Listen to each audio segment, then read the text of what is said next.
I'm on my second glass, don't you worry. Yeah. Of course. Yeah. And others are already result for it.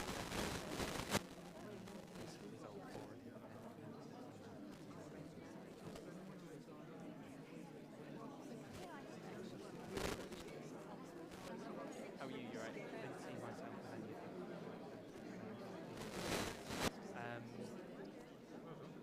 I don't know about that. I had aspirations when I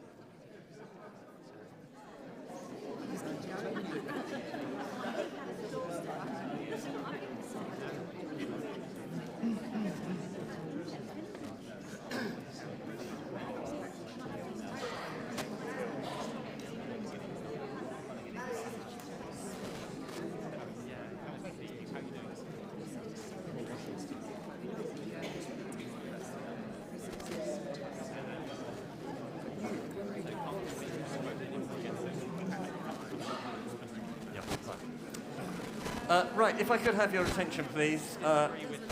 George. Yeah, just for those who I don't know, my name.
Well, in the words of the late, great Sir Alan Frost, hello, good evening, and welcome. It really is a privilege to welcome you all here, whether you're here in the auditorium or watching the live stream from home.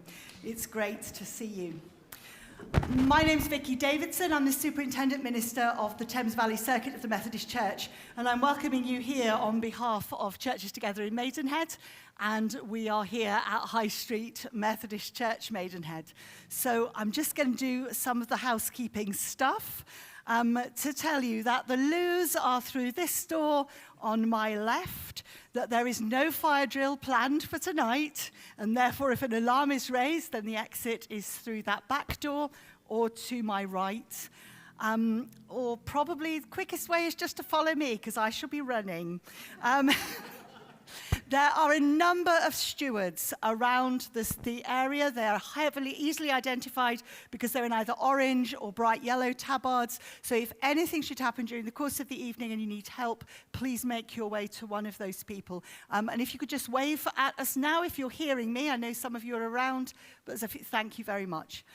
I'm going to ask you that if there are any incidents, that those of you who are not stewards remain calm, remain in your place and leave the stewards to do their thing, because otherwise we're all going to fall over each other. And I would remind you to turn your phones either to silent or off, please. When we come to leave, if you would leave through the door that you entered in, and if you have seats, now if you have bags, this is where I told you I'm really doing the air hostess bit. If you have bags, if you could push them under your seats. If at any point during the course of the evening you would like water, then there's water stations to my right, to my left, and at the back. And that means that there is really nothing else for me to say but to welcome our candidates. Thank you very much for being here, and to hand over to Rabbi Jonathan Romain. Thank you.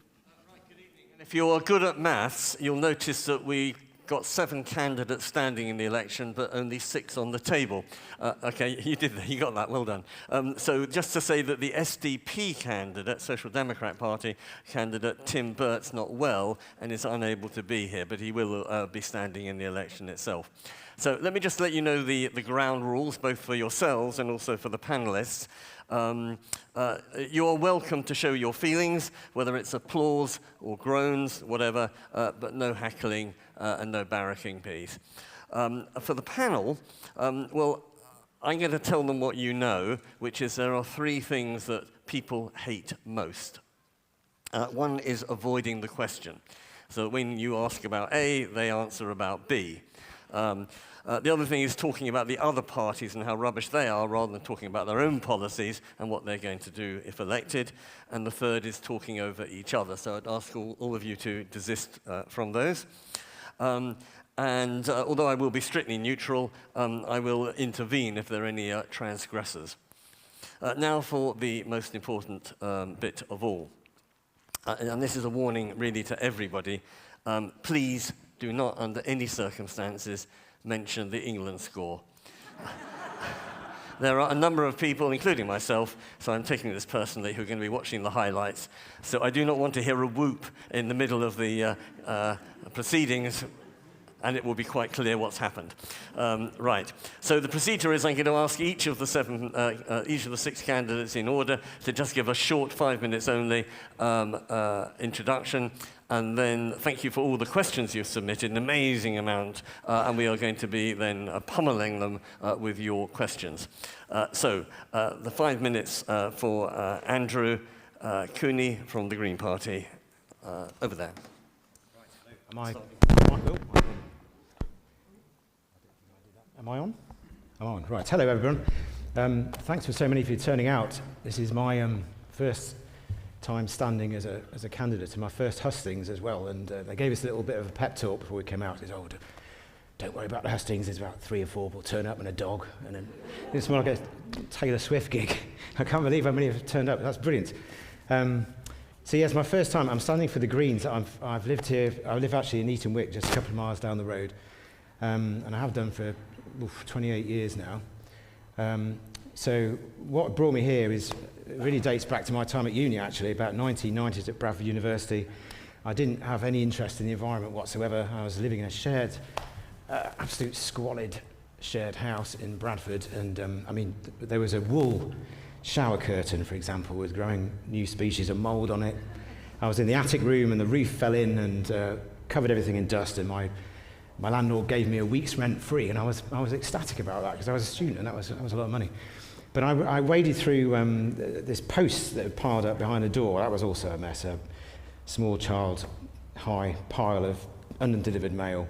And I found a Greenpeace leaflet, and I read it, and it transformed me into a climate, well, not a climate really, an environment person overnight. And I joined Greenpeace the next day, in fact. But back then, it wasn't really about the climate change. It was about, whales and oil spills, tarring birds, and deforestation of the Amazon and that kind of thing. So what's made me stand really today is that the vast acceleration of the climate as the key issue that's affecting the way we live and work and be and everything else.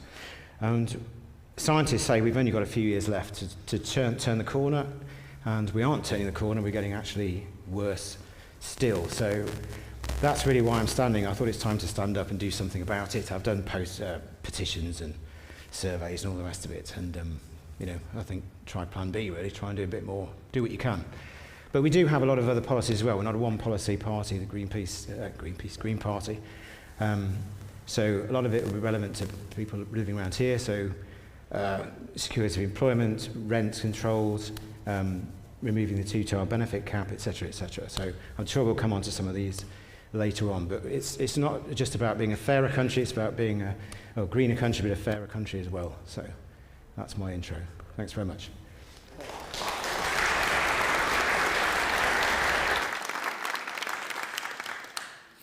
Excellent. I didn't have to cut you off, so that's great. Secondly, Kwasi Yassir Irshad, who is one of our two independents.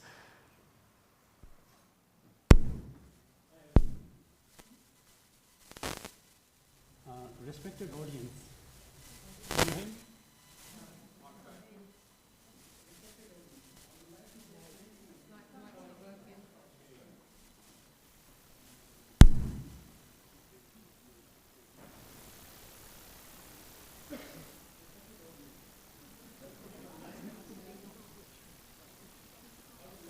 Thank you for giving me this opportunity to introduce myself as a candidate for the constituency of Maidenhead and to represent and present you in the parliament. My name is Qazi Yassir Irshad. I am a lecturer by profession and researcher as well. I will represent all communities of Maidenhead, and I will keep up all my promises. Recently, I met many residents of Maidenhead. I took the notes of their concerns. Many raised the issues of safety, security, antisocial behavior, lack of decent housing for the community, lack of parking facilities, and there are other list of concerns that has been raised by the public. Some showed their disgust on the silence of the government and the politicians over the sufferings of civilians in Gaza and Ukraine. Maidenhead had a great potential, but unfortunately, no one has delivered in terms of tourism. Our exports are around 860 billions, and 12% out of that is for weapons, unfortunately. The war is fueling the conflicts around the globe, resulting in the suffering of millions of people. People get displaced internally or externally. People affected by these conflicts then tries to come to the UK and creates immigration problems for us. Yes, I want less people to come, as we are a small island, and we cannot accommodate everybody. However, should take a different approach than before. In my opinion, we should not encourage conflicts around the globe. We should not be a part of the invasion force. In this regard, I will do my utmost effort in the parliament and work along with the like-minded parliamentarians. As far as the insecurity and crimes are concerned, all major parties were talking about increasing the number of police officers. It is scientifically proven that criminality and deprivation are interconnected. Why can't we invest more money on education, sports facilities for youngsters, provide cheaper transport, affordable housing, affordable childcare. Why can't we bring some positive changes to our benefit system? At the moment, there is no financial incentives for the public of Maidenhead. By increasing our exports, not weapons, we can make more money and invest for the public in general and specifically for the Maidenhead constituency. We need to take a different approach this time to bring all the positive changes. We need to think out of this box. Our politicians should not play with the sentiments of our citizens by the miseries of others. We need to work together rather than hating each other. That is to improve the lives of our nation as a whole. Considering these basic points, now look at the stats of Maidenhead. Out of the total population of Maidenhead, 20% are in education sector, and 80% are not in education at all. Coming to the health facility, 55% are in good health, and between 2 to 1% are below that are suffering from the health issues. There are also housing issues, but due to the shortage of time, I'm skipping that. For water and sewage planning, I have 2 plans. There are a list of concerns that has been raised by the public. Considering those concerns, I have made my own to-do list. And out of that, one is sewage and water problems. I will raise the voice on your behalf to make sure the water companies are fined. Okay, thank you. Sorry. Thank you very much.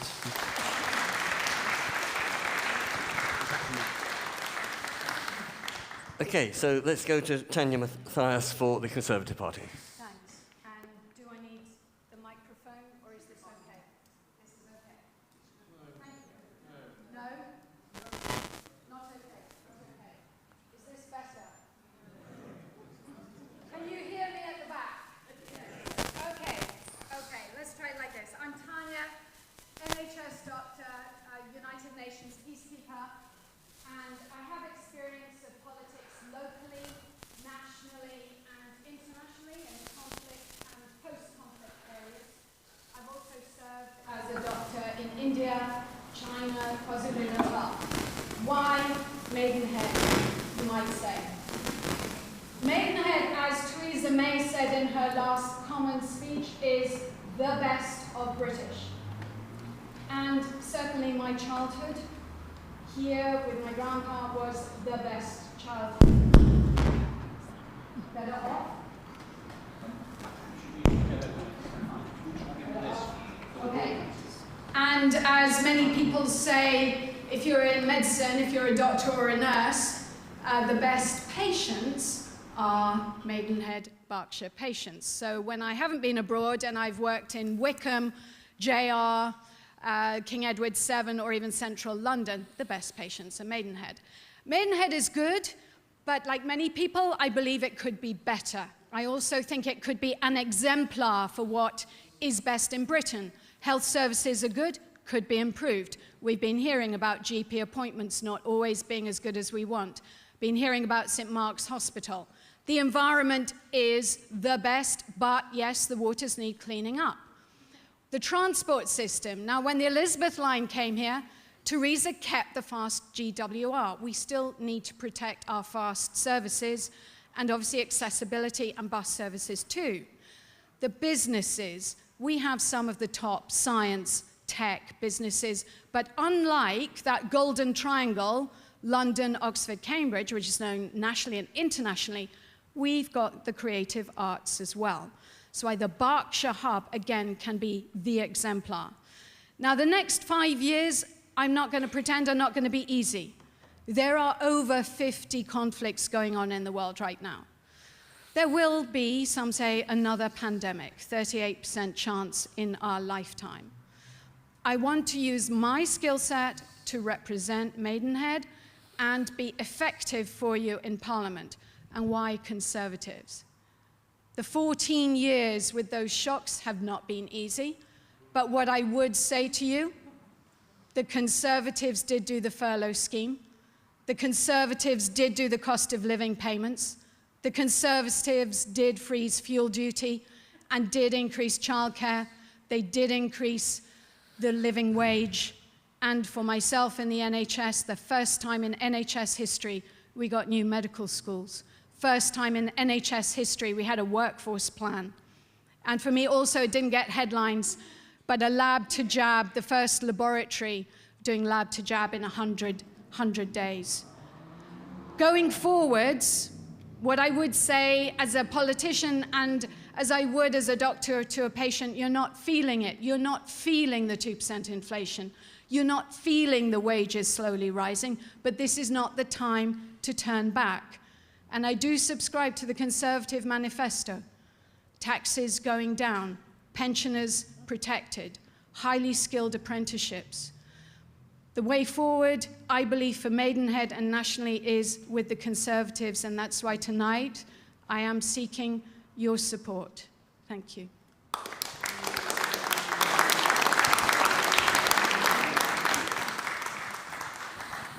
Right, Joshua Reynolds for the Liberal Democrats. Good evening. Everything just feels broken. Nothing seems to work properly. I've lived in Maidenhead all of my life. I grew up on Courthouse Road and I attended Allwyn, Courthouse and then First Black Senior School.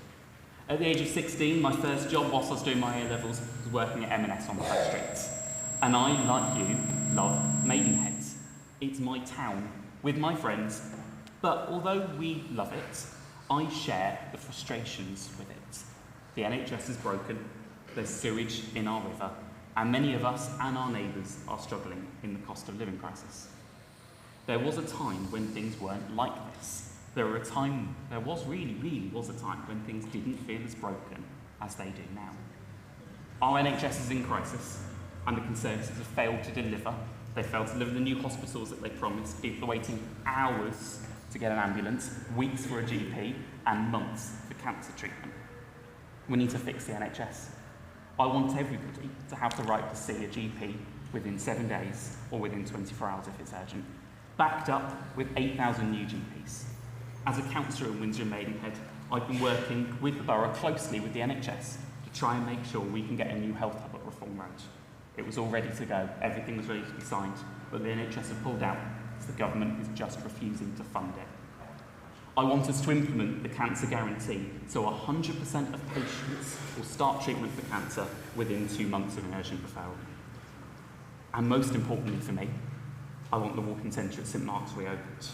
I've been lobbying the NHS on this for years now, and when I became a cabinet member in May last year within Windsor and Maidenhead, I've been sitting on the Health and Wellbeing Forum, made up of senior NHS officials and doctors, and I've been talking about them non-stop. Our rivers and our waterways are so polluted, they're toxic. It's dangerous to swim in them. And the Bolters to Bray swim has been cancelled this year. That dates back to the 1800s. It's been cancelled because it is too dangerous. In the last 3 years, there have been 1 million dumps of sewage in our rivers across the country. Just in 2023, Bracknell Sewage Works discharged for over 600 hours into the cuts, which then goes through Ockwells Park, through Cox Green, into Bray, and then straight into the Thames. It's 2024. We really should be able to do better than this. We need to transform our water companies into public benefit companies. We need to ban the bonuses for water company bosses until they clean up their act. We need to replace Ofwat with a proper regulator that's actually got the teeth to fix it. And we need to introduce a sewage tax on the profits of these water companies. Every vote for the Liberal Democrats in Maidenhead is a vote for a strong local champion who will fight every day for our NHS and our local services.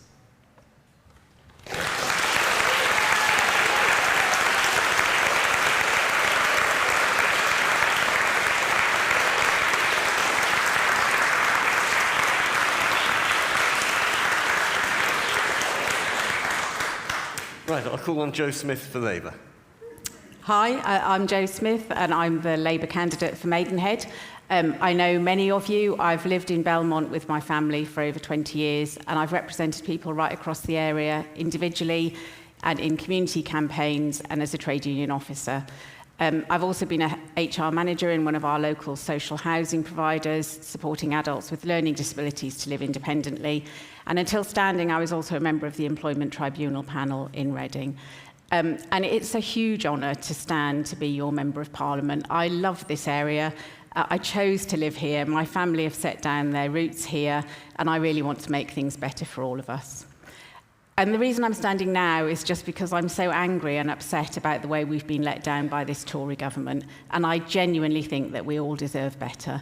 Living standards have fallen, crime goes unpunished, ambulances don't come, schools can't find teachers, sewage is pumped into our river, mortgages and food prices are through the roof, and life is really, really hard for lots of people. And I think my priorities are the same as a lot of your priorities. I want NHS waiting lists to be cut. I want more GP and dental appointments so people can get the healthcare they need when they need it. I want our economy kick-started with good jobs and the vibrant town centre that we so desperately need here, not the town centre that's still waiting for redevelopment. I want to see genuinely affordable homes built and social housing stock that can be a growing asset for our community. And I want the infrastructure to support these developments, and I want that to be paid for, in part, by developers. I want to see railways that are publicly owned and publicly accountable, with profits reinvested to improve services and not handed to shareholders. And I want a clean river that people can confidently and safely use again. And on a day like today, as a river swimmer who has swum the Baltus to Bray, I particularly feel aggrieved that I can't go and jump into it like I normally would. I also want to help rebuild trust in politicians by being honest about the challenges and choices ahead and not making commitments to people that we won't be able to deliver. An incoming Labour government would be judged on our results, and we're committed to deliver all of the promises that we make. I also want more ordinary working people in Parliament so that we're better able to genuinely reflect the communities that we're supposed to be representing. And I know that sounds like a whole long list of things that I want, but I'm not going to make any apology for the ambition and aspiration that I've got to deliver change and make things better. And in 2024, in the United Kingdom, I don't think any of what I'm asking for is unreasonable.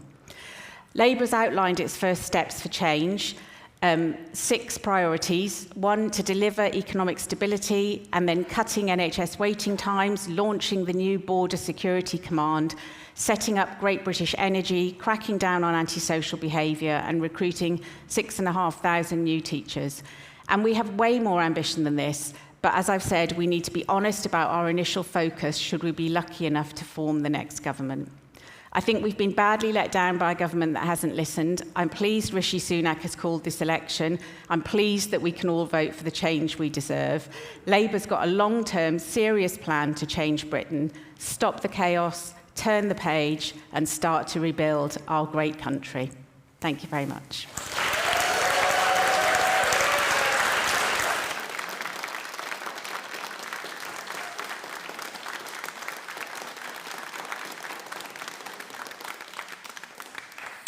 And as I said, we have 2 independents, and George Wright is the second one. Thank you. Microphone working? Yes. There we go. So thank you everyone for coming. I think it's really important that we get to hear from all of our candidates before the election, and I'm really honoured to have this platform to share with you this evening.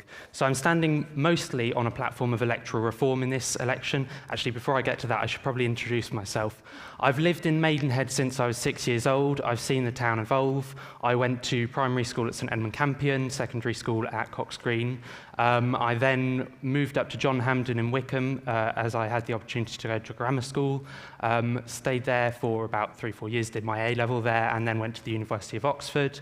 I've studying English and French. I then moved abroad and lived and worked in France for a year, and since I've come back, I've just been doing various temping jobs. So that's a short outline of my kind of life course so far, but I'm standing mostly on a platform of electoral reform. And the reason I believe in electoral reform is that I believe that the two main parties have got away with a lot because they have relied on just being better than the other party. I also... Thank you. I think we should be aiming for a system of proportional representation, and I think the democratic benefits of that will be that we get more efficient policies going forwards. As an independent candidate, the only person that I'm accountable to is myself and to you, the Maidenhead constituents. I'm not going to be towing a party line. I'm not going to be under the influence of the whips. But I do have a couple of priorities for the local area. My first priority is improved healthcare. I myself have used the St Mark's walk-in service. I think it's a shame that we only have Henley, which has a minor injuries unit, or Wexham, which is of course A&E, to go to. I think they're too far, and if you're driving there, it's dangerous. I'd also like to protect green spaces. I'm against the Maidenhead Great Park building. I am for the Maidenhead Great Park project. I don't think we should be building on that land. It's really important to protect ourselves from flood risk. And I want to lobby for better public transport as well. So it's a bit of a personal project of mine. I'd like to lobby for the branch line that goes to Bourne End to be re-extended up to High Wycombe. The government have done an initial feasibility study for this, and High Wycombe, the Wycombe Borough Council have also done a study into this, and they found that it has a 1 to 5 cost benefit to cost ratio. So for every pound you put in, you're getting £1.50 back for it. And I'd also like to improve bus links. I think we have a population growth here in Maidenhead, which is partly caused by immigration, and it's partly caused by internal immigration, people moving here from London with Crossrail. I think we need to improve public transport service so that it's not just the centre of Maidenhead which is affected by the population change, that we spread the population change around with lots of small developments that impact the green belt as minimally as possible. So that's my main 3 policies. I'm also, in link to the protecting green space policy, against the building of the Cookham crematorium. I think it's really important to have a green boundary between the different towns of the Maidenhead constituency. That particularly is the smallest part of the green belt, and we definitely shouldn't be having any more projects on that. So I think that gives you an idea of the kinds of things I'm standing for. Nationally, my priority is electoral reform, and I'll use my national platform to campaign for that. And locally, these are the priorities that I've identified with constituents, and I wish to bring forward as a strong, independent voice for Maidenhead in Parliament. Thank you.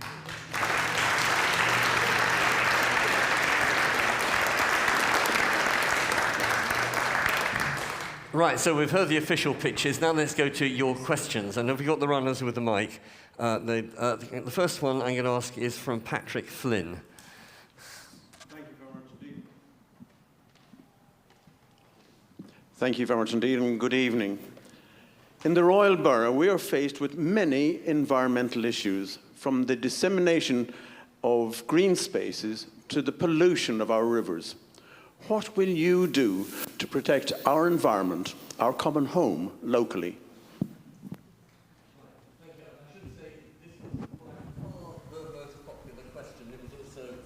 In other words, what's happening environmentally locally? We'll leave globally to another time, another question. So not globally, it's just locally.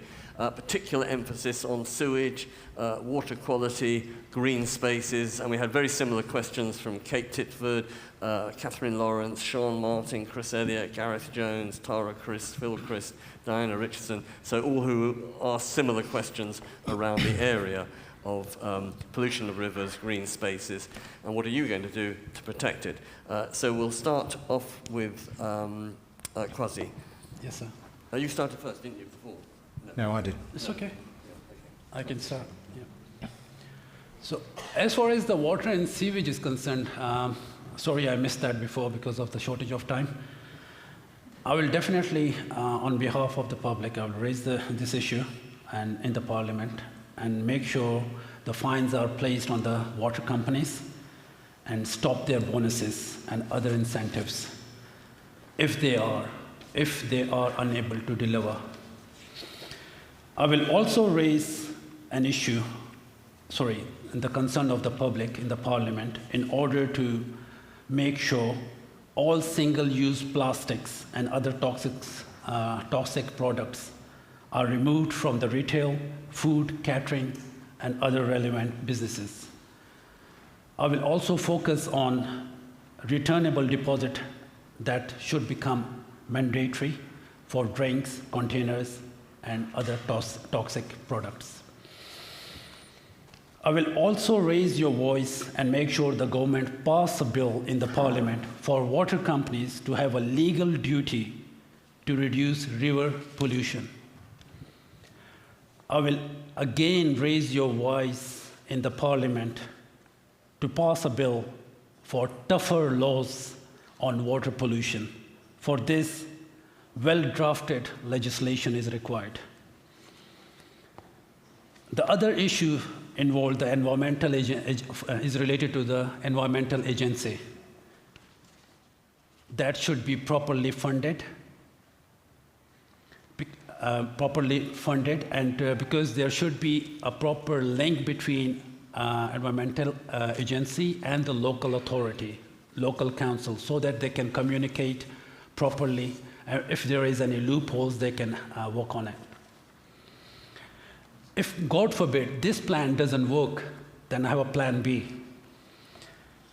If there is no improvement in plan A, then it's better to nationalize the water sector, where income will be spent on resilience and not on dividends. As for... Okay, I'm going to move it along. Sure. Thank you very much. Thank you. Okay, so...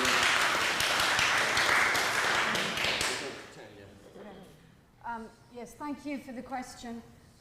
What I would do first I'll take the pollution of the rivers, is projects involving people coming together. I think there are already some citizen scientists and people already working, auditing the waterways. Some are doing visual tests, but there also need to be chemical tests. And I do have some experience working with the EA and community groups, so it's getting the data. There are also existing river recovery projects in the UK, some already producing results, so it'd be duplicating what that is happening and bringing it straight here.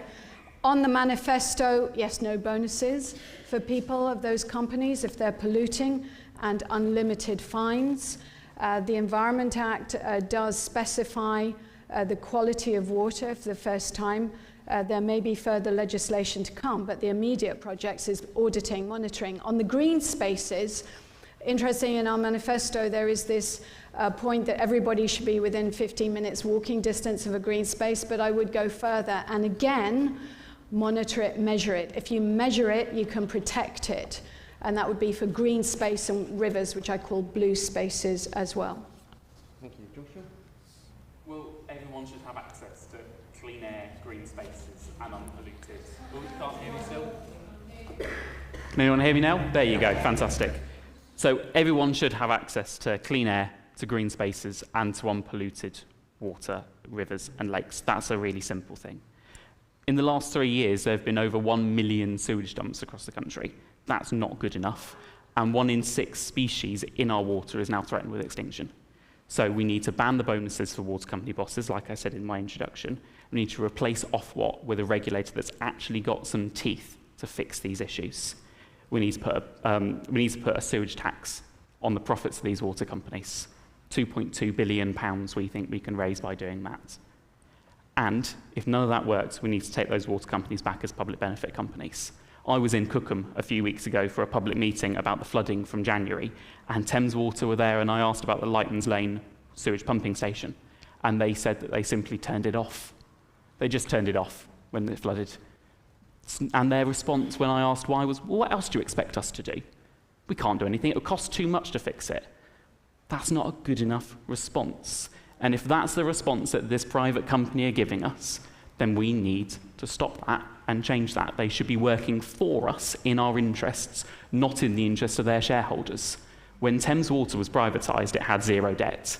Now it has £14 billion worth of debt, and in the same time they've taken £7 billion in dividends.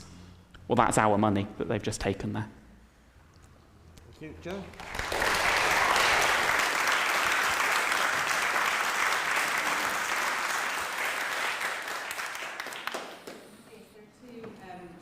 parts to the question. The first is about protecting green spaces. And you will know from the Labour Party policy that we're very keen to develop where we can on what we're calling the grey belt and existing brownfield sites. But I've talked already about the need for honesty, and I don't think it would be fair for me to sit here and not say to you that what the priority is to have houses, and sometimes those will need to be built in places that we may not particularly find the most desirable to build in. The Labour Party is talking about creating new towns to try and make sure that developments are done in a holistic way as possible. And we obviously do agree that we need green space. I think it's really important for a whole number of reasons, not just for environmental reasons, but for our own mental well-being and our own kind of good health. There will be tough decisions on that, though, and I've spoken before, and I'm on the record as saying that I have a real concern about what's happening with the golf course in Maidenhead. I genuinely think that that's a deal that we won't be able to get out of. We know that the council have now told us that it would cost £155 million to come out of that contract that has already been signed. And so I think that any development that happens there, the focus has to be on mitigating the impact of it and producing as much affordable homes and social housing as we can to kind of cater for people who live in Maidenhead. In terms of the river, I was at an event yesterday. Surfers Against Sewage had come to Windsor because they couldn't get their bus to Maidenhead, which was slightly annoying. But we were talking there about the need to clean the river up. And it was really interesting because we had a really good discussion about the difference in policies from the parties. So Labour is saying that we will stick with Ofwat, but we will absolutely give them the power to be able to effect the changes that we need to be able to make. And we would be giving them the power to block executive bonuses unless targets are met. There will be automatic and much more severe fines being placed on water companies. They will be still responsible for doing their own monitoring, but there will be independent assessment of that to make sure that the monitoring is done properly. And most importantly for me, there will be criminal charges, so that it will be a criminal offence if there are repeat offences of sewage dumping, and that will be taken into account. We're very clear that we're not going to renationalise the water companies, particularly at this stage, because if we do, all of the infrastructure replacement that needs to be done will fall to the public purse. And these are companies who have taken, so between...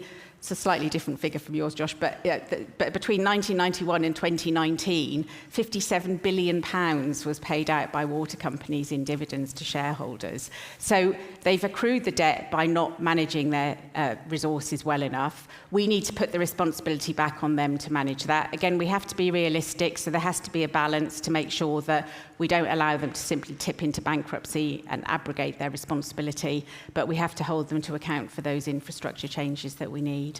Thank you. Cool.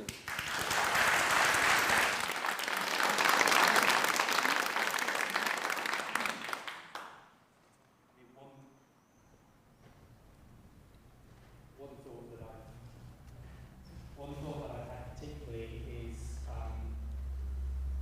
why is it that the dump sewage is already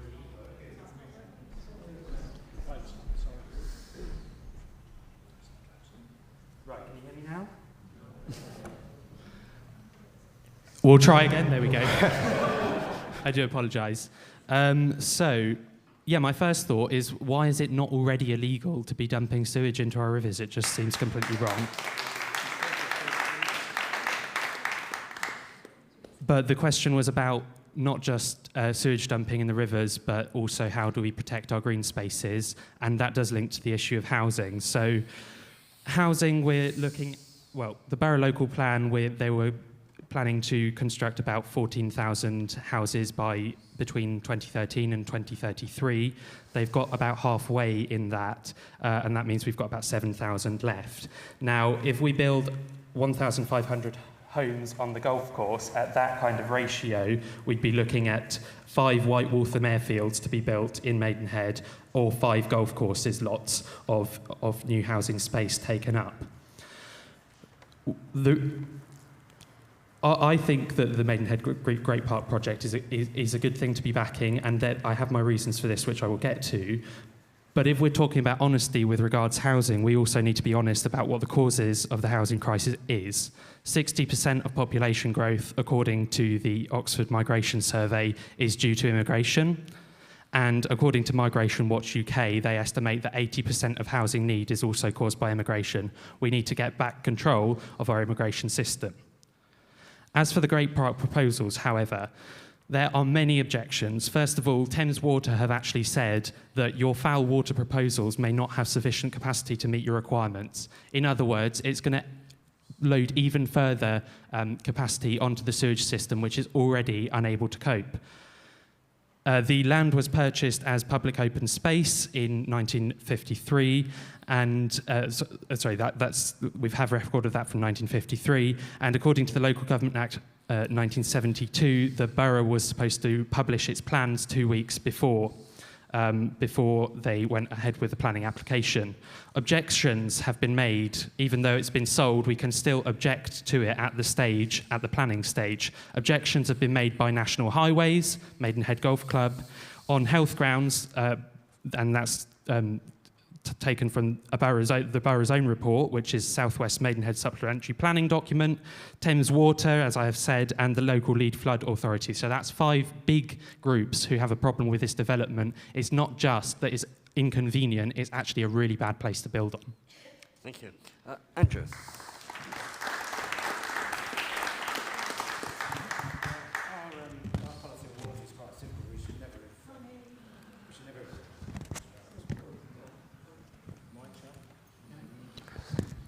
I have to shout. Oh, there we go. Yeah, our policy is quite simple on water. We should definitely renationalise it. It should never have been privatised in the first place because it's a monopoly. You can't. There's no competition to be had with water. You've got no choice. So all of the dividends, and I keep seeing different numbers. I was on the Restore Nature March in London on Saturday, and they were quoting 80 billion in dividends. Fergal Sharkey was up there raging against the system, and quite rightly too, because it's absolute disgrace. And that money that's gone in dividends should have been fixing the pipes, and I'm outraged that they are expecting us to foot the bill for another 10 billion to fix what they've not done. It's absolutely disgraceful.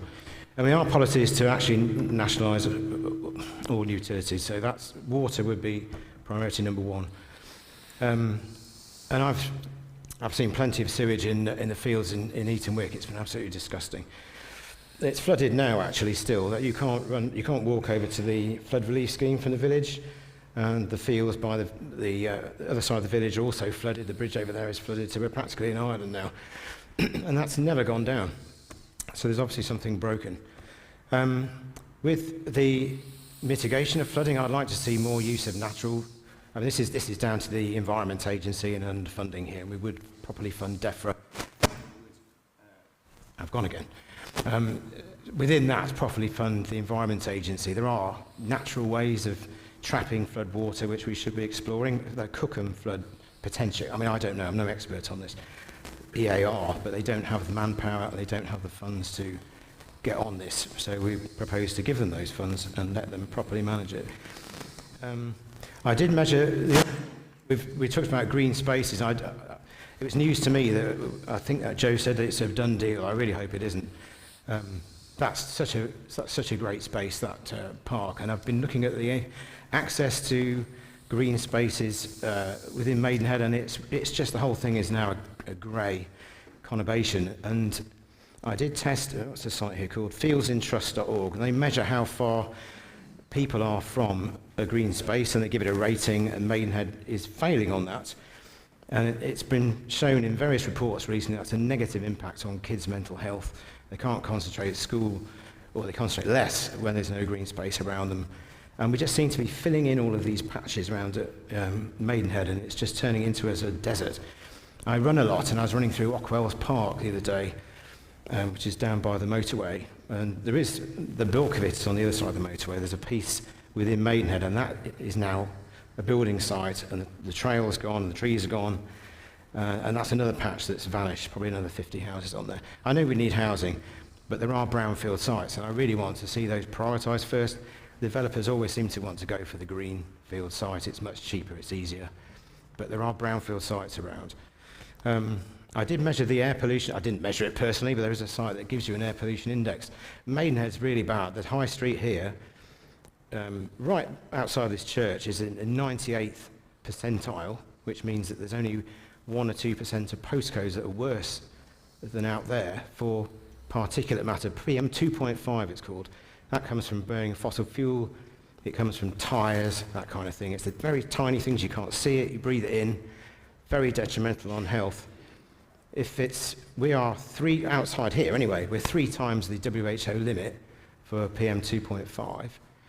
And apparently if you're double the limit and you spend all day in it, your 20% of strokes are caused by exposure to that level of pollution. So it's a very insidious thing, and one possible way of getting rid of it is much more greenery, and we seem to have so little greenery in the high street, but that's very effective at absorbing these pollutions, and we really must, and it would be far better aesthetically as well.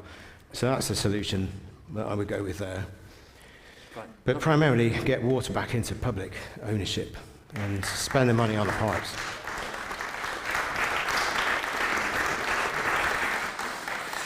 Right, so if the environment was the top question, you may not be surprised by the second most popular, which was local GPs and hospitals. So can I call on Catherine Osborne to ask the second question?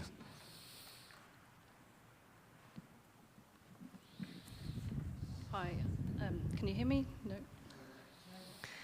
Hello, testing. Yep. Okay, I should clarify, my name is Catherine Del Campo. That's my old email, that's my maiden name that you introduced me by. But in full transparency, I am Catherine Del Campo, I'm a local councillor. Thank you for letting me ask my question, which is, are hospital and GP services adequate for residents in the constituency? And if not, what do you intend to do about it? I should say that similar questions were asked by Douglas Watts, John Lupton, Irwin Ebenezer, and Kay Singh, and who asked not just about GPs, but also, for instance, St Mark's. Do we need an A&E department at St Mark's, or do we actually need a general hospital in Maidenhead? So hospitals and GP services, what are you going to do about them? Tanya. Again, thank you for the question. And yes, we have been hearing what is odd is some people saying they have good experience of GP appointments, and then you can go very close by, and other people queuing up in the morning for an appointment in the heat for their relative, and obviously that service is not adequate. So the question is, and this is where, are people being treated with an appropriate time adequately? I know there have been points about another hospital and sites for another hospital. What I was looking into in the St Mark's is around the COVID time when they changed what they were doing, so they've increased number of people they're seeing, they've increased the hours, they've increased some of the specialties, and yet around that area people are concerned that there isn't somewhere where the lights are on, as it were. And of course the NHS was founded not just to be free at the point of use, but to eliminate fear. And the sadness is now there is that fear. So going forwards, what elected representative can do, and it's working with the GPs that are doing well. Sometimes the question is what's going right, and why can't the other GP down the road not manage this? What is the obstacle? And also seeing genuinely, although there is some difference of opinion amongst the medical profession about the St Mark's, but there seems to be a community desire for the walk-in system. And then it will be, are you being treated within the right amount of time for your condition? And importantly, do you know that as well? So you're not sitting at home and being worried about that. The out-of-hours Berkshire service has been one that has been modelled and used elsewhere. But again, the good news isn't known. So it's a question of working with the community, with the GPs, and obviously all the hospital services. And it comes back to monitoring and doing an analysis. Is this working, or are we letting people down? Right. Joshua. No, our GP surgeries and health are not adequate, is the quick and easy answer to that question. We can't get the care that we need when we need it. That is really simple and straightforward. Like I said earlier, When I became a cabinet member, I was told that we are working on this plan with the NHS for a new GP health hub at Reform Road. We've got to that finishing line, but the NHS have pulled out because it won't be funded by the government properly. We're building so many new flats and dwellings in Maidenhead, and there are no new GPs for them. So we need 8,000 new GPs, that's one of our Lib Dem pledges. Be able to see your GP within 7 days or within 24 hours if it's urgent. I still find it peculiar that I can't book my GP appointment online. I have to book at the phone, I have to phone up at 8 a.m, sat 20th in the queue, and by the time I've got to the end, they say it'll be 3 weeks' time. For me, that's not good enough. We've got to have an online universal system to be able to book your GP appointment online. I was chatting the other day to a GP in Maidenhead who is an Uber Eats driver as well, because his GP surgery will only give him 2 days a week, because the government funding is so prescriptive on what it will allow you to use it for. I think, Jonathan, that's your, that was your hopes gone on that one, unfortunately. But the government funding is so prescriptive on what it can and can't be used for. He would love to do 3, 4, or 5 days, but he's not allowed to because the funding isn't there. And on St Mark's, I've been campaigning to reopen the walk-in centre at St Mark's for years now. We've got to get it reopened. When I was a kid at Courthouse Junior, I went over on my ankle and Mum hobbled me to St Mark's. Within an hour, I'd had an x-ray, I'd had a cast on my leg, and I was off out on crutches. That's the service that St Mark's used to be able to provide for people, and it just cannot do that anymore. And how... Thank you. I agree that what we've got at the moment isn't adequate at all. It's interesting to hear Tanya talking about the state of our NHS after 14 years of a Tory administration. In 2010, there were about 2 million people on the NHS waiting list, and now that's 7.5 million. And although I'm sure that she will say that COVID has had an impact on that, even prior to COVID, the trajectory was very much an upwards one. And it's in that context that I would say to you that, yes, I would love to have an A&E in Maidenhead. I'd love to have a new hospital here. I'd love to have a walk-in centre. But we have to be realistic and prioritise what's most important. And if we can only deliver one thing, which I think is likely, bearing in mind the financial situation, then the thing that I hear overwhelmingly from people in Maidenhead is not that they want a walk-in centre, but they want to be able to get a GP appointment when they ring. And so if we have to prioritise one thing, that's what I would say is the thing that would make the most difference to people in Maidenhead. We know that people are living longer, people have much more complex health issues. We need to move towards a more preventative form of healthcare. I think that the point that Josh has made is one that I myself have found, is that we have a problem where there are GPs who are willing to work, but there's no funding available to them. So the funding streams that have been put in will only pay for non-GPs, so physician associates, and other support staff. And I think all of those things need to be changed, because what we really need to do is tackle those waiting lists and make sure that there are more appointments given.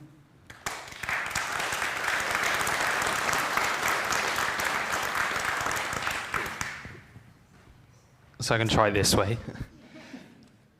So, Joe, in your response, I believe you're making reference to a letter that each of us got as candidates from the Berkshire, Buckinghamshire and Oxfordshire Local Medical Committee. So what I've heard from the GPs anyway is that basically because of government funding platforms and government funding initiatives at the moment, we are forcing GPs out of a role. There are lots of GPs who are actually redundant or unemployed at the moment, and the reason they're not being rehired is because the government is supporting, first and foremost, additional medical services. And it's called the Additional Roles Reimbursement Scheme, and it means that basically we're getting more health advisors, more nurses working within a GP surgery.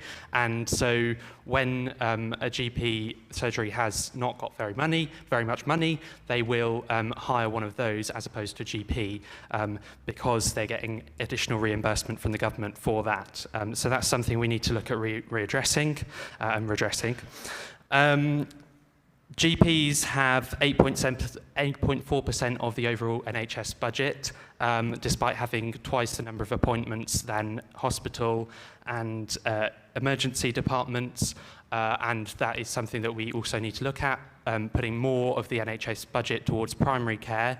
I also wouldn't rule out a partial privatisation of the primary care side of things, like a national insurance scheme like they have in France. I've used it myself. I found it to work very, very well.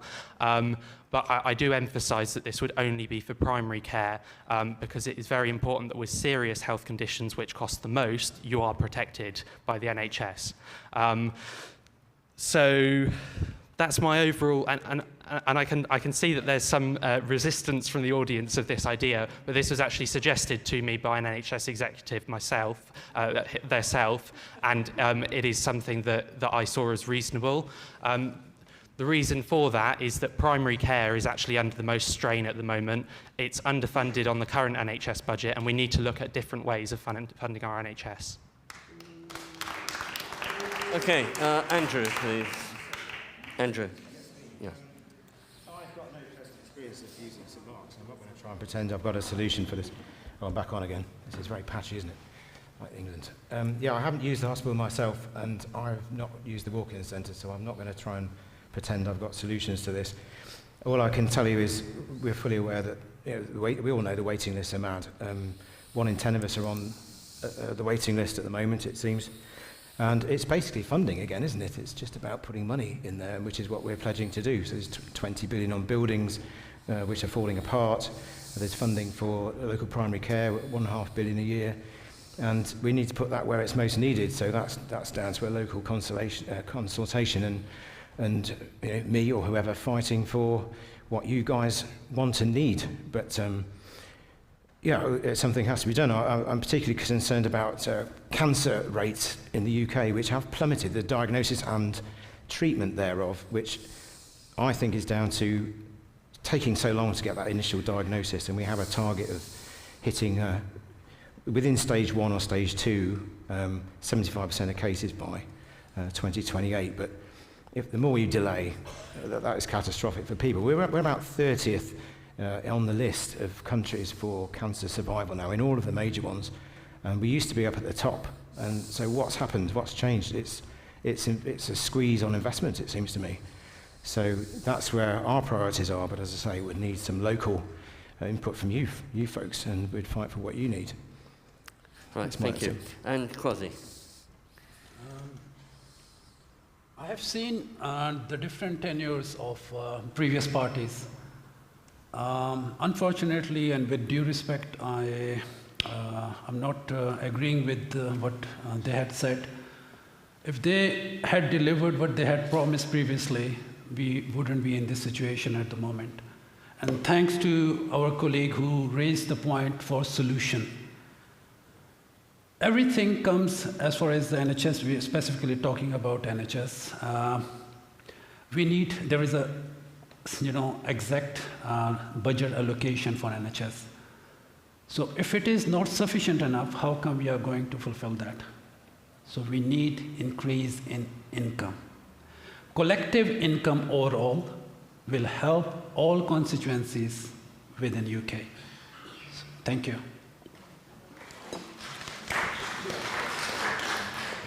You probably won't be surprised that the third question is about housing. Yeah, thought so. Let me ask Laura Lester to... Good evening, and thanks for letting me ask my question, which is, what are the views of the candidates for affordable housing for the younger adults? And I'm thinking specifically the 25 to 35-year-olds. So what are you going to do to make the housing more affordable for this age group, as at the moment they are getting price out of the local market?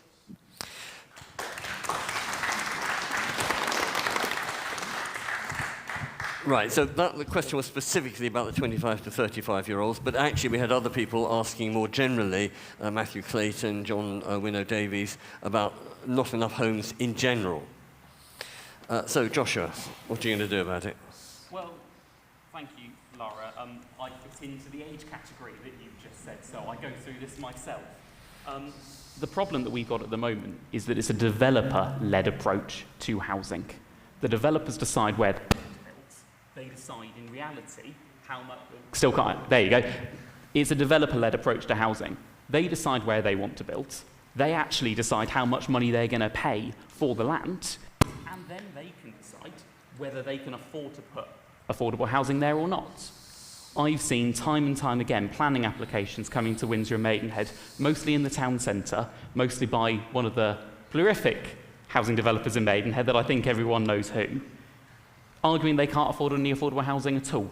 They just can't afford it because they bought the land for too much, because it's not right, we can't afford it here, but we'll give you 20 grand to go towards affordable housing. That's all right, isn't it? Thank you. And they are allowed to do it. Government policy allows them to use these affordability criteria. So we need to scrap that to start with. We need to make sure that when developers are building housing, they put affordable housing in that development as number one. But we need to get rid of the developer-led approach, and we need to replace it with a community-led approach. Garden towns and villages going back to however when they were built, brownfield sites first. I hear all the time people try and tell me that, well, if we don't want to build on the greenbelt, we've got to accept an 18-storey tower block in town. That's the developer-led approach in action. You can either have this or this. No, we don't want either of those two. We want something better, and we deserve something better. So the Lib Dems have got a manifesto pledge to build 150,000 affordable homes over the next Parliament. That will be paid for out of borrowing. It's an investment. We pay for that out of borrowing, quite simply. And that will go a long way to help my generation be able to afford their own homes.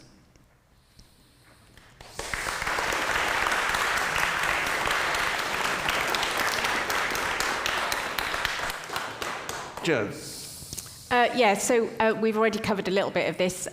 Labour has some really clear plans to build 1.5 million houses over the course of a parliament. We want those houses in this area particularly to be ones that are genuinely affordable. The current legal government definition of what's affordable certainly isn't affordable to most young people in Maidenhead.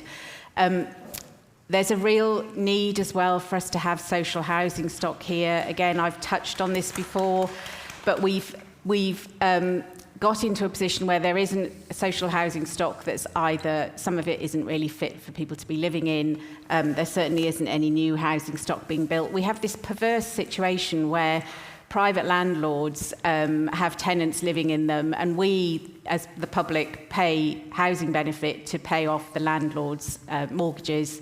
And so I just think there's a complete argument that says we have social housing built by our local authorities, and that becomes an asset for our community. And goodness knows, we need that in Maidenhead, because our Conservative Council did a good job of selling off pretty much everything that we had in terms of assets anyway. There are also some really specific things to help younger people. So we have some plans about mortgages that recognise the difficulties younger people have in getting deposits. So we've got a mortgage scheme that will kind of help to counter that.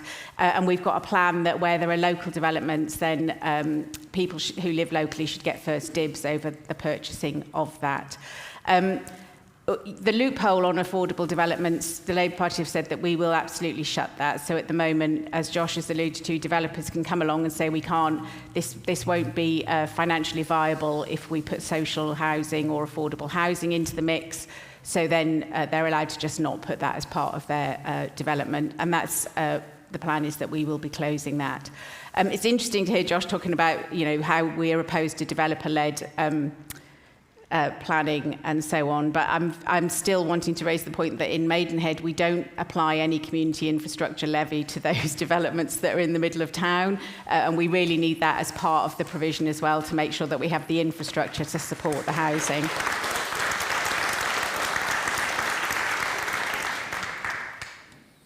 Right, George. Thank you. I agree with Josh in that we need to have a community-led approach to housing. As I mentioned earlier, I also think we need to look into the causes of why we have more housing. Firstly, is an ageing population. I think where we can, we should be trying to encourage elderly people to live at home with their parents, because we have a really dire housing situation at the moment. As in the people of the older generation should be, intergenerational living. It's a more. I'm hearing indistinct voices here. No. Okay, fine. Moving on, I have some more sensible propositions. As an independent MP, I'm not going to be held by party goals on housing. My only priority is going to be to reflect the views of the Maidenhead constituents in what's happening to our town. Now, I particularly am concerned about the Maidenhead Great Park project. I agree with the fact that we need an infrastructure levy, and at the moment, the infrastructure is not there to support that particular development. It's on a hill. It would absorb an awful lot of water, and if we pave it over, that water is just going to come running into the centre of town. I think we also, personally, I favour lots of small developments over big ones. So if we have this community-led approach, I'll be there to advocate for small adjuncts to the various towns in and around Maidenhead and some on the outside of Maidenhead. But I also think we need to aim for people to have 15-minute, I think I really agree with that idea of having 15-minute walk to your nearest green space. And obviously if we get rid of the golf course, that's probably going to mean that a lot of people don't have that green space within 15 minutes walk, even though I know it was private before. So that's where I generally stand on issues with housing. I mean, the elderly people thing, I haven't said that at the doorstop at all.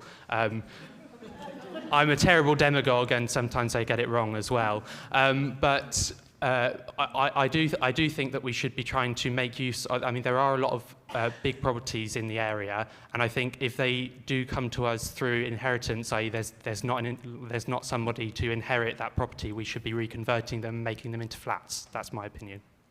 Okay, thank you, Andrew. Yes. I think we've got a similar policy for a lot of the other parties here. We're looking to provide 150,000 social homes a year. There's obviously a big issue here. I was chatting to some young guys in the Bear the other day. One came over to me and said, he was 18 and he's my first time to voting and I don't know what I'm going to do and I can't move out and all the rest of it. And I was looking at the prices for a two-bed average flat is £2,000 a month. I mean, that's probably 30 grand a year you've got to earn just to pay the rent. That seems an impossible goal, really. And then you've got your bills on top of that. So we do need more social housing. I did look at the Maidenhead town plan to 2023, and at least they do have a percentage. I think it's 40% have to be social housing, but the rent it's like 50% off the rent. But what's the rent? I mean, it's still got to be affordable even then. We would impose rent controls or give the local authority the ability to impose rent controls if they're being exploited locally. We would end no-fault evictions as well. That would go.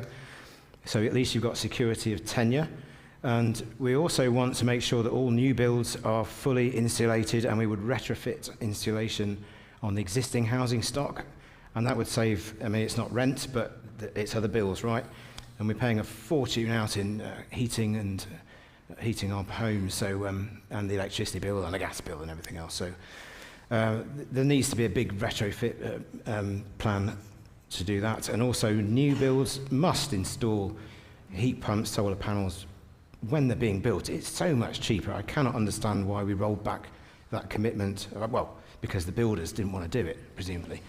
But it would be a fraction of the price, and it would slash our bills. So combination of those will hopefully make a dent in it at least, but it's a difficult problem when it's such a desirable area and houses are already so expensive. But that would make a dent in it, I hope. Thank you. Clifford. Thank you. Thank you very much. As far as the housing is concerned, the houses percentage in Maidenhead, the owner, complete houses and bungalows are 79% in Maidenhead. Flats, apartments are 19% in Maidenhead. Caravan and other temporary accommodation is 1%. Out of that, the complete owners are 35%. 35% belongs to those who are getting it on loan or mortgage. Social rented houses are around 11%. What I'm trying to say is, looking at the population of Maidenhead, as I have told you before that I met the public face-to-face, one-to-one, and discussed their concern from youngsters to respectable elderly people, I came across many issues. One was the issue of the flats, the set of flats that was built on the high street, probably you know as well. They are being given to other authority. For what reason? No one had raised the voice. What about the existing party? Why they haven't raised the voice? There are no nursing homes for elderly people. They are the assets of our constituency. If you're talking about our constituency, they are not treated properly. So according to my plan, according to my to-do list, what I'm planning is according to the expectations of the public, and public is demanding for fair housing policy. And I'm going to create a win-win situation between the housing authority and the green belt issue. Thank you very much. And Tanya. Yeah, and again, thank you for the question. With the Conservatives, there is a commitment to build more, and no, we haven't done enough. There is a commitment, which I fully support, of no stamp duty for first-time buyers up to 425k, and continuing with the Help to Buy schemes, which have had some success with the 5% deposit, and some help with equity. There is also, and my preference obviously is for brownfield sites. I absolutely agree with what others have said about the design carbon neutral building. And there was a time many years ago, but there was a design by a chap called Neve Brown who did some fantastic new builds which are still sought after. And interestingly for me, he lived and died on one of his estates. So that's the kind of standard of design we should also have for first-time buyers. Also, what we're having in the manifesto, which is looking at densification of cities rather than looking at the green belt. So as you know, London is not as dense as, let's say, Paris or Barcelona. So that would be the first way before looking and tampering with the green belt and green spaces. Thanks. Right, thank you. So our first question was about the environment locally, but there was also a number of questions about the global picture. So let me call on Andy Boltwood to ask. Yeah.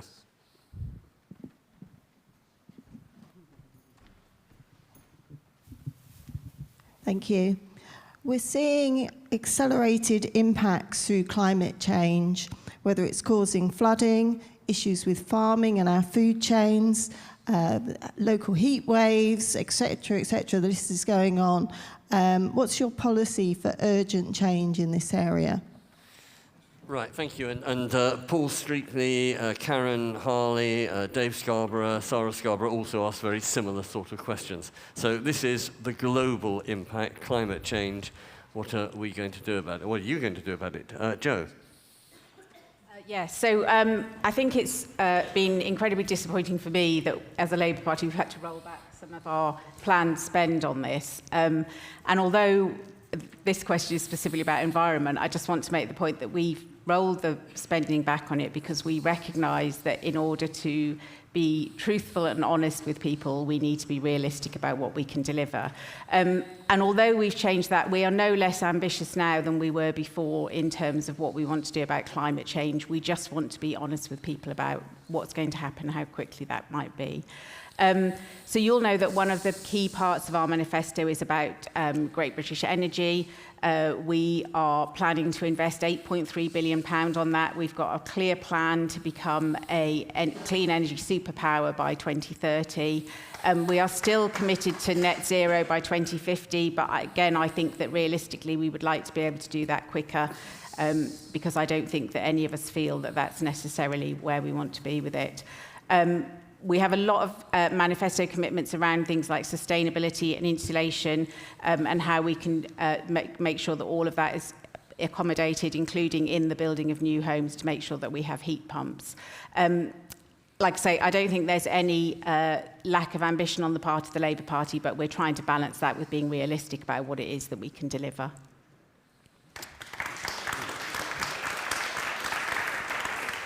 And George. So, my is it? There we go. I think there's always a 2-second delay. I see. Just keep going. So probably after some of my previous responses, you're expecting me to say climate change doesn't exist, but it very much does.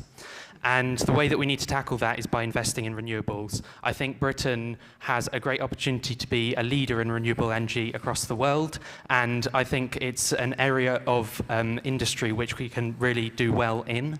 The rest of the world will need renewable technologies, and I think we should be making the most of that, the fact that we are now trading with the entire world, at least theoretically after Brexit, and that we can export our renewable industries to the developing world, who will really need our help. So I think it's an opportunity for jobs and investment, and it's not all doom and gloom. It can be a really positive change as well. Okay. Andrew. Me? Right. Wow, where to start with this one? We're in a pretty bad state, I have to tell you, as you probably realise, and I expect the questioner thinks much the same, I guess. But we're not on track, as even our own government or independent body has said. The plans don't stack up. But as you probably gathered, the Paris Agreement tries to commit warming to a maximum of 1.5 degrees. And we are about 1.2 at the moment, and we've had a couple of periods where we've actually hit 1.5 already. We've had 30 degrees heat in the Arctic. We've got Venezuela's just lost all its glaciers. Mexico's just had a firestorm heat wave followed by golf ball-sized hail the day after. And there's all of these climate effects hitting around the globe. But we do definitely have the solutions. This is the frustration to me. And it's been a constant foot dragging from the start. The fossil fuel industry has gone through a denial phase. It's not happening. And then it's gone into, oh, it's happening, but it's not us. It's some natural event. And then it's like, it's happening, but we can't do anything about it too fast. And the reason is because they've invested so much money looking for the oil. The shareholders want the return. I mean, I'm sure there'd be full-throated wind and solar and hydro and everything if they had no oil to dig up. But they are frustrating every attempt to move off fossil fuels. So we don't think it's time to muck about at the edges. The fact is we've got to do it at some point, and the longer we leave it, the worse situation we're in. So our fundamental headline number is we're going to invest 100 billion in it. Largely from a tax on carbon, but we already have, in fact, let me just check, I suspect, I'll do it while I'm talking. If you look at grid.iamkate.net, it will tell you exactly where the fuel mix is coming from live from the National Grid. It's very interesting. Most people I talk to think wind and solar are like 5-10% or something, but we're getting well over half of our energy from renewables right now. We've got some of the biggest wind turbines off Liverpool, 18 megawatt turbines. It's difficult to know what that means, but a single turn of that blade powers 2 houses for an entire day. It's incredible. And they dwarf the London Eye. They're absolutely vast. So the technology is there. There's also more, in fact, even solar today obviously has been fantastic. We've got 20% of our power coming from solar today. And there are exciting developments as well, like solar. Different coatings in the lab are producing something that's 50% more efficient. There are bigger turbines that are looking at 32 megawatts, I think. So the technology is there. The one perhaps lagging aspect is the battery storage, but even there we're getting big advances in very, very prosaic technologies like heating salt, heating sand, building it into buildings, a sort of conductor system in there. But even batteries themselves are moving away from lithium-ion and into different, cheaper technologies which are much more efficient at storing power. particularly when you want it for the grid, and it doesn't have to be, instantly on demand. It's more of a slow burn kind of thing, and they're there, and they are that far away. So I'm concerned that we're losing the lead to China, because the battery technology all seems to be in China at the moment. You may have seen BYD advertising at the Euros all around the hoardings. They're a car company in China, and they're developing solid-state batteries, and they're looking at cars that can do 1,300 miles on a single charge. So this stuff, it does exist, but I want us to be leaders in that technology. And have I got one more quote? You're nodding at me. That says, shut up.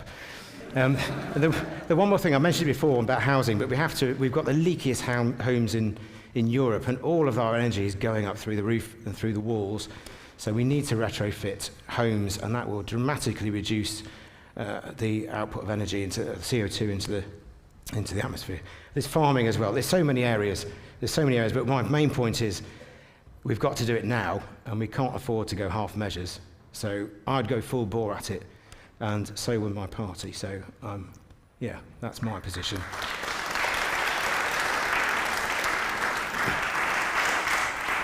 And Kwasi. Thank you very much for asking this question. Almost 71% of the public of Maidenhead voted for this issue of the climate and environment related. Most of the points, as you have heard, that they have covered, I had quite similar points.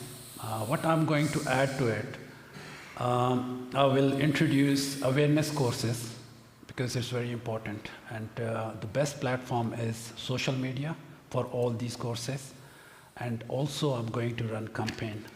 Why I have given you the short answer, because as we are short of time, and there are other questions might be in terms of temple, because there is no temple facility here in Maidenhead. The Gurdwara facility is limited, so maybe they're going to ask such questions, so I give that time to them. Thank you. Again, many thanks for the question. The lovely point, I think there's a lot of commonality, and I would say there's it's not a party political thing, it's kind of how we're going to do it, keep 1.5 alive. On science and tech research and development, there was a generational shift in this country. Again, it didn't get headlines. So we are now just under Israel and South Korea and what we're doing. And that is exactly what I think we should be doing in helping other countries, again, with our technology, with our offshore wind. I think as a UK company addressing the polar cap and how to try and protect that, preserve that. Also, what we have manifesto-wise is commitment to flood defences, but that's not the same as preventing it at an earlier stage. And again, it's quite a few years old, but it's still carrying on, is the Blue Belt programme. So, of course, the UK, with British Overseas Territories, has access to a lot of the oceans, and I think that's our role in the research. As you know, the acidification is another monitor when we're auditing climate change, and that is the thing that is quite scary, but we can lead on. And it is, I believe, about auditing, so we know our greenhouse gases per capita. And it is, I'm interested, I think the apps and the websites are useful, and with some environmentalists I disagree, because I think I want to know my own individual carbon footprint as well. Some people say that's not the way forward, but I think that is part of the program as well. And I think in your workspace, your home space, your public space, you should be aware of your footprint. It's just us being aware of what we can each do every day, as well as doing the government level science and research and giving that to the world as well. Josh. Thank you, Andy, for the question. Tanya said it's not a party political thing, but when the Conservatives have been rolling back on climate commitments and net zero, I don't really think we can sit here and say that's true, can we?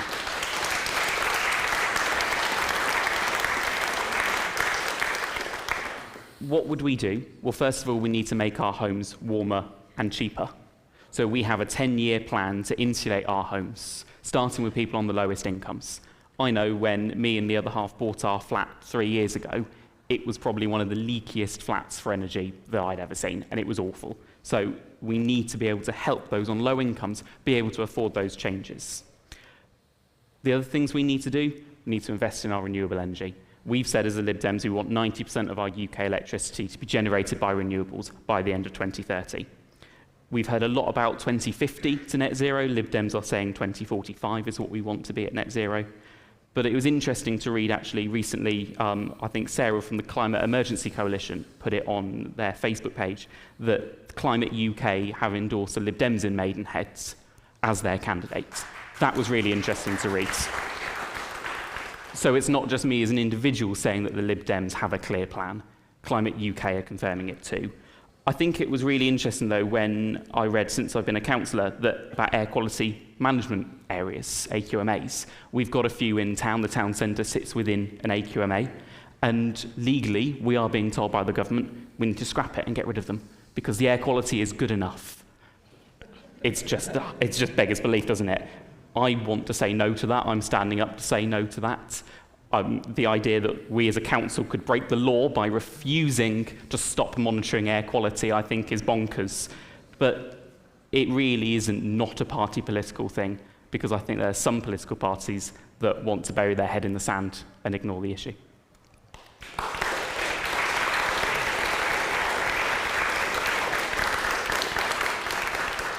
Right, so let's leave the global picture for a while and come back home to Maidenhead and the Royal Borough. And the next question is about social care. And this is from John Black.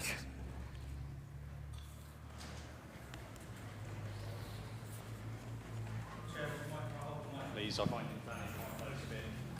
I've been told that I can't give the mic to anybody, so I'm just doing what I'm told. You told what? I've been told I can't give somebody. Okay, well, I'll read out the question then, which was... sorry, can I stop you, please? There's context to answer the question to make it make sense. Can't hear, huh? There's context. Could I have the mic? There's context to answer the question to make it make sense. All I'm asking is for someone not to be stood in my face. I don't think that's unreasonable. Right, okay, the question was a good question. I don't know what the question was.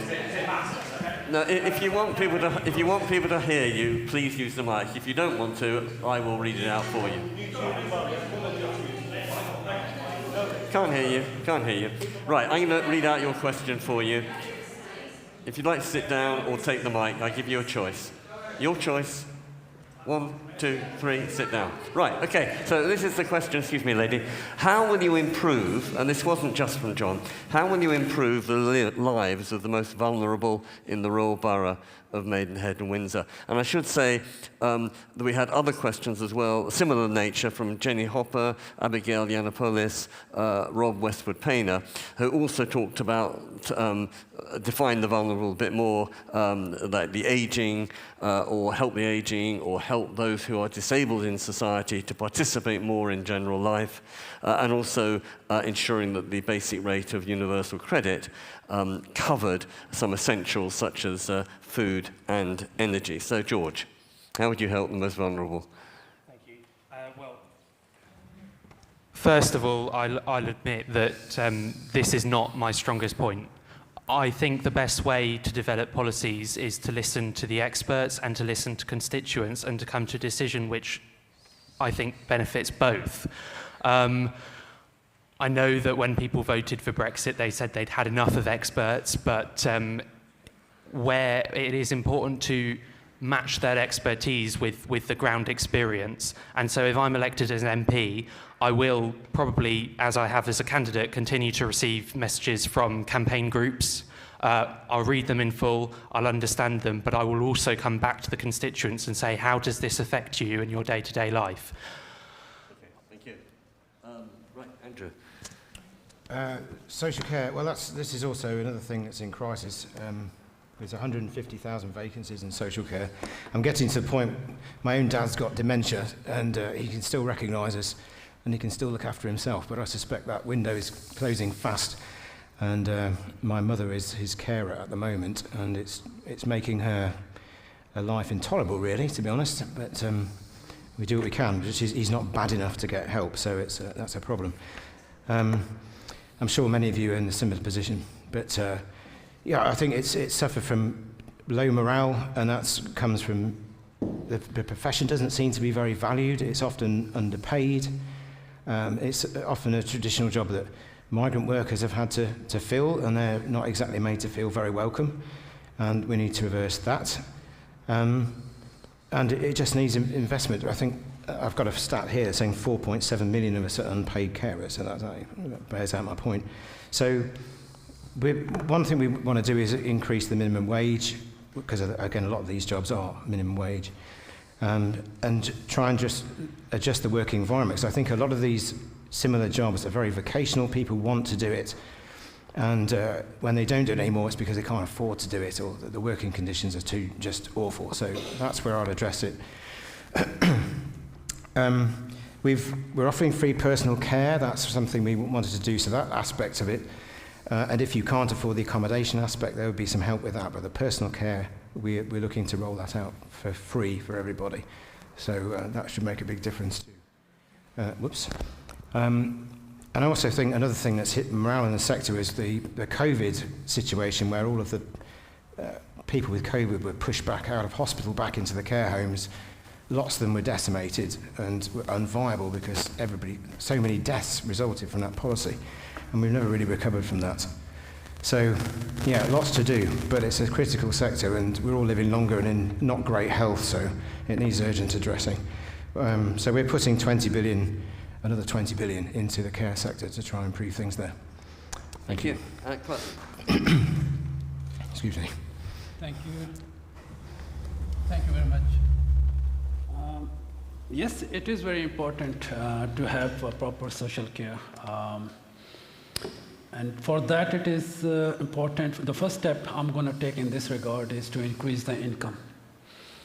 And when the income has increased, ultimately, it's going to affect different organizations that will help, in other words, increasing the number of employees that will provide more services. And in second step, what my plan is that I'm already working with them, but I will try to work parallel, side by side, with the campaigners and the pledges that I have signed, especially with the Dementia UK pledge, abuse and neglect of elderly people, and other related organizations. I think personally, it's going to be very helpful in all senses. Thank you. Right, Tanya. Yes, on the social care, this is, yes, long overdue, what we have to address. My preference is for the universal care entitlement, which many people are talking about. So it's not a lottery if you need social care and you have care at home compared to when you might need it in a residential setting.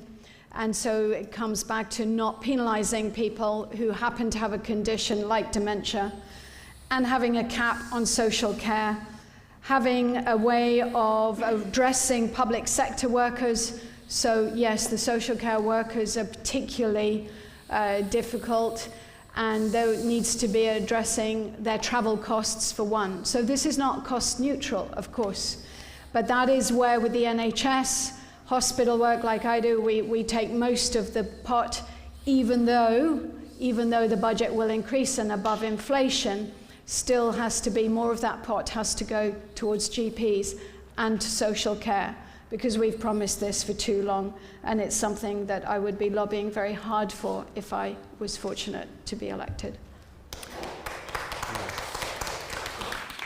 Joshua. It's long overdue. Why is it long overdue, Tanya, since you mentioned it? Well, it's because the Tories have kicked it into the long grass. I remember hearing back in 2019 what Boris Johnson said. He had an oven-ready plan for social care. I'm still waiting to see anything from the Tories. Anyone that's seen the Lib Dem party broadcast has seen how much the Lib Dems care about social care.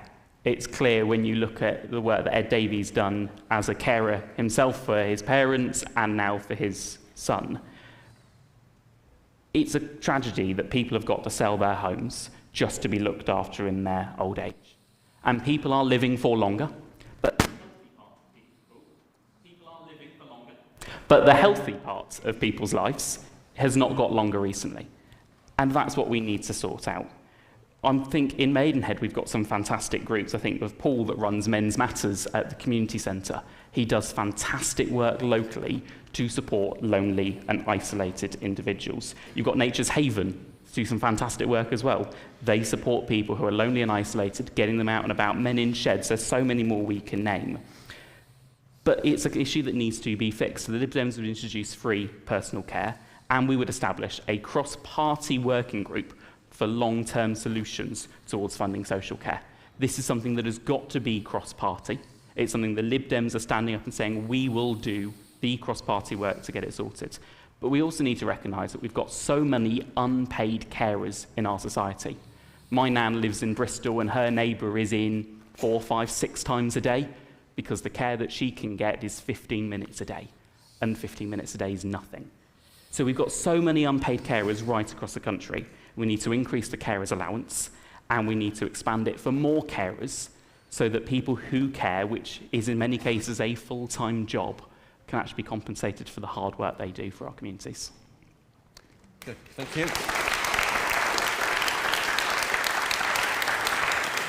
And Joe. I think it's a really sad reflection that just amongst us, there are 3 of us who've had personal experience of the failings of the care system. So my own mother had dementia. She was one of those people who qualified for free social care, but that did amount to 15 minutes a day. It meant that my father had no respite, and it was an incredibly difficult time for someone who'd spent her whole working life in public service teaching to see that happening to her.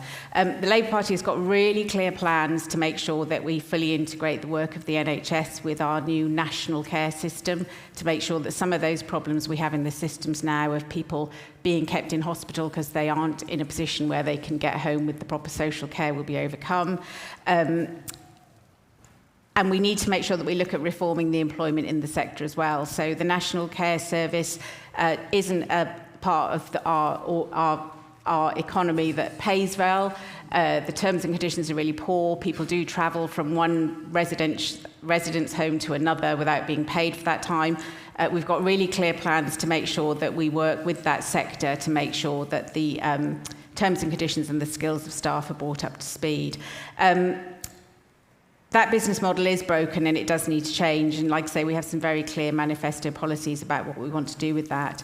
But it won't just be about how we look after vulnerable people in that category, because obviously within our community there are lots of other vulnerable people.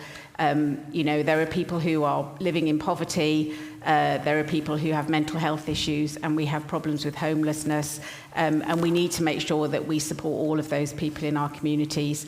Part of what we're saying that the Labour Party will offer is a whole package of transformation, so things like just managing the cost of living crisis, dealing with the decline in our public services, making sure that there's housing, that we have social housing and affordable housing, that people have jobs that they can go to, that our utilities are run in the public interest.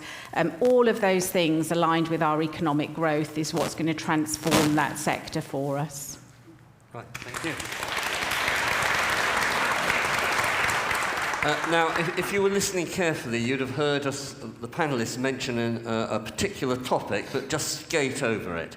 And this time we're going to tackle it head on, immigration. So I'll call on Edward Slawinski.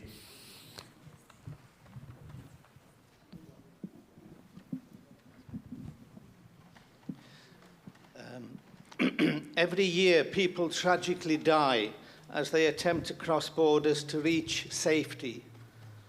We think very much so of those who have perished in the Mediterranean Sea and crossing the Channel to get to our dear Isle. If elected, will you champion the right to safe and legal routes for people needing to flee their homes from war, conflict, drought, and environmental disasters? Will you ensure that our country is a welcoming one to refugees and asylum seekers, rather than one of labelling them as opportunists, chances, scroungers, and labelled with many other things I'd care not to mention here this evening? Thank you. Right.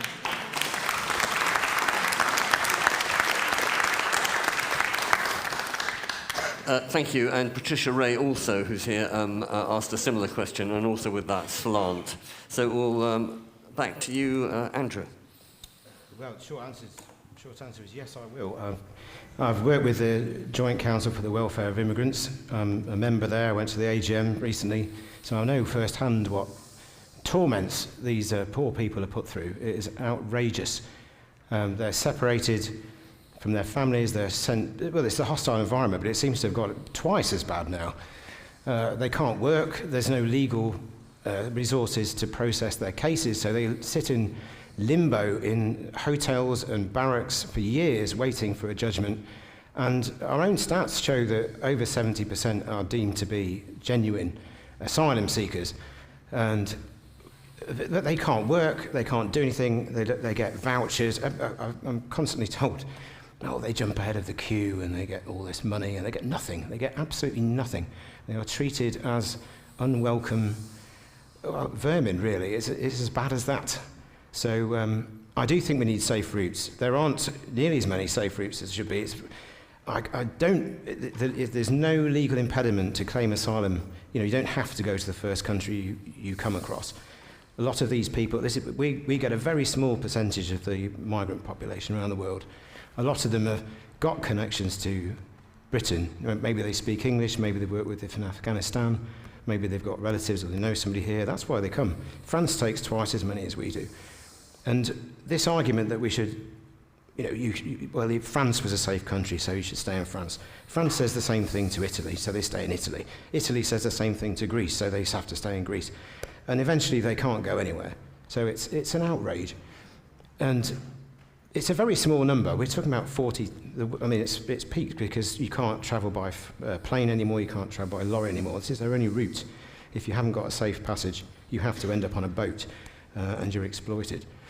But we need these people, and we're taking in, the legal people dwarf. I think it's 1.5 million we've taken in to do the jobs that we don't want to do, and our tiny birth rate, which is now 1.49 children per female. We're not replacing our own population, so we are actively recruiting people, and I cannot understand why we don't allow these people to work and commit and contribute to society, because our research shows that they are less of a drain on resources. They don't drain the NHS, and they're valuable people to have. And I would absolutely reverse the hostile environment.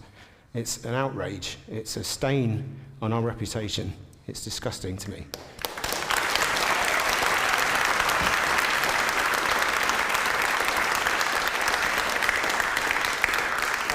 And Kwasi. Thanks for asking this question. My answer to your question is yes. I have already signed the pledge for that, and I'm working with the workers for of that specific campaign, that is Safe Passage for Refugees. But there is there are 2-3 key points associated with that. As I'm a researcher, I look at the root cause. When I look at the root cause, I try to find solutions for that. So there is one of the reason is that we have to, we are supporting war and weapons. We are committing such kind of activities. We are involved in such kind of activities that are, pushing people to leave their countries. First of all, we have to support peace in the world so that the number of immigrants get reduced. It doesn't mean that, that we are not welcoming that. That's our beauty. The beauty of UK, Britain, is to welcome people with open hands. But, there is another phrase, very common phrase, charity begins at home. If you have a house and you can accommodate 5 people, so are you going to accommodate 10 more people in the same house? Not possible, because our resources are limited at the moment. We have to look at the resources as well. So these are the few basic things that we have to look at, and other issues that I have raised right in the beginning during my intro. I hope it will help you to analyze what I'm trying to say. Is it clear, sir? Thank you very much. Thank you. Right, I should say, we're coming towards the end of the evening. We're going to end about 9:30, so I'll ask the panellists to be fairly sort of brief in their responses. So, but Tanya. Okay, again, thank you for the question. On safe legal routes, Yes, but I'm also going to qualify that. So I absolutely supported the program we had, the very good program, Syrian Vulnerable Persons Program, where we also liaised with UNHCR, and the Hong Kong program and the Ukraine program and some of the Afghan refugees that we've welcomed. But when I say qualify it, I also support, there was a few years ago, cross-party report talking about immigration and warning that the cross-party group felt 70 million might be a limit on how we welcome people and how we absorb them well into our community. And obviously we're heading up for 68 million there. So that is the context where we have to be on this. There will be, with climate change and conflict, 100 million people displaced. I have worked with refugees who are internally displaced, and I've worked with refugees in this country who have been victims of torture. And I'm proud that in Britain we are one of the safe havens, and we have one of the best treatment programs for refugees with complex needs. But I say all that supporting the manifesto commitment that there will be a numerical limit decided by Parliament. Joshua. Well, your question was about safe and legal routes and people dying in small boats. And I like to think that if we were fleeing war or persecution, that we would be welcomed by people and people would make us feel at home.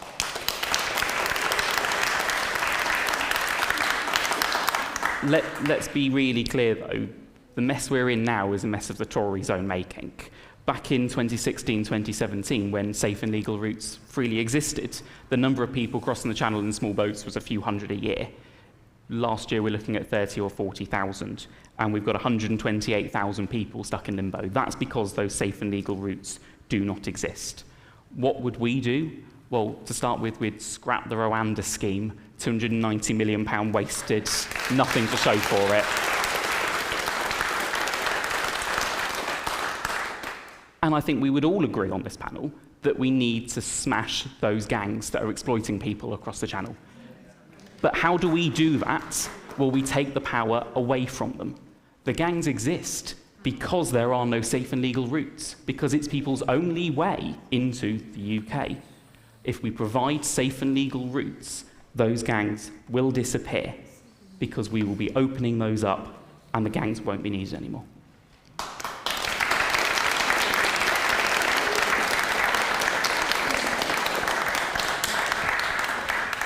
Joe. So I don't necessarily agree that the gangs will just disappear if we open up safe and legal routes. I think that there will need to be a breaking of those gangs as well. And my starting position on this would be, because I know we're trying to keep it short, I promise I will try. Lots of people will feel really disappointed whether you voted to remain or to leave, that one of the clear things that we were told was that that was all about getting back control of our borders. And since we've left the European Union, what's happened is that immigration has gone sky high. So it's now around 750,000 a year, where it used to be about 150,000. We've touched on the Rwanda plan. I mean, that's absolutely just gimmick politics. There's no way that planes are going to leave here taking people to Rwanda. We've spent £220 million on it already, and another £270 million is earmarked to be spent. What the Labour Party will do is that we will impose a border force.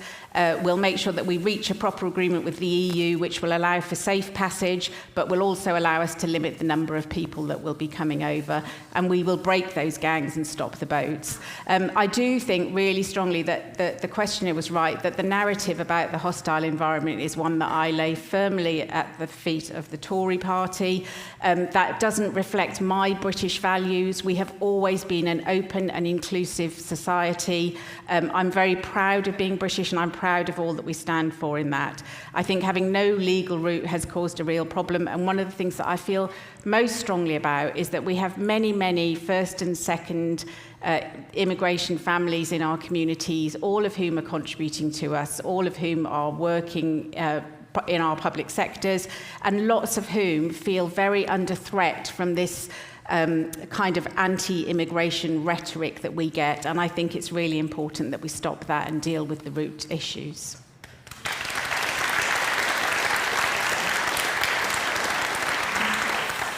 George. Okay, so the question was about refugees and should we be accepting them? Absolutely, we should. People who are fleeing wars, people who are in dire need, they should be welcomed by our country where we can accommodate them, absolutely. But we need to get control of our own immigration system before we can do that. So we need to set up safe and legal routes, and we need to reduce economic migration. Now, very true that migration has gone up since Brexit. I think it's been mismanaged by the Conservative Party, but EU migration has gone down, and we know that the EU is a very rich area, so economic migration has gone down in that respect.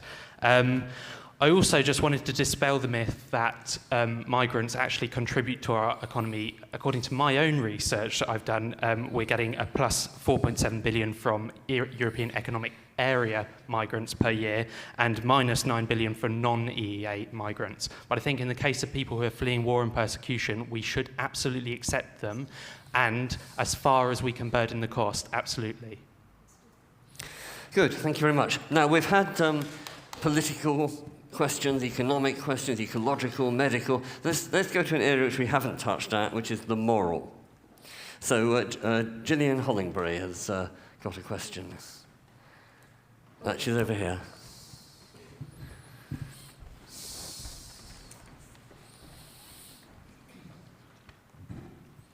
Hello. Where do you stand on assisted dying? Right, and just for those who are not familiar with the term, assisted dying is the idea that if you are terminally ill and wish to end your life, that you would be able to get assistance. That doesn't mean somebody else doing it, but getting a prescription from the doctor. Yeah, and we had two other questions from, similar questions from Phoebe and Patrick, but they weren't quite as neutrally put as yours, shall I say. Right, okay, so Kwasi. I can feel your pain because quite recently my father unfortunately passed away due to cancer. We had limited resources, and he was a great fighter, and we are with you in this difficult time. First of all, I would like to say, and I give you and all others surety, once I'm your representative, I will make sure that nobody suffers within my constituency. That's a promise. Thank you. Okay, thank you. And Tanya. Thank you for the question, and thank everybody who's contacted us individually, obviously with their own very personal stories. Obviously, as a doctor, my life is about saving life. I did change my mind when somebody wrote to me a long letter about why she wanted assisted dying and told me about her relationship. And the letter came from a place of love, and it was very well argued, and I told that person, you have made me do 180 degrees. So I'm in favor with the caveat that people have access to high quality palliative and end-of-life care. And when I said Maidenhead is the best, I think Thames Hospice service, and I have been to other hospices, they're all good, but Thames Hospice is really the best. And I think it would be a duty of whoever is elected to make sure that all services, palliative care services and end-of-life care services are at that level nationwide.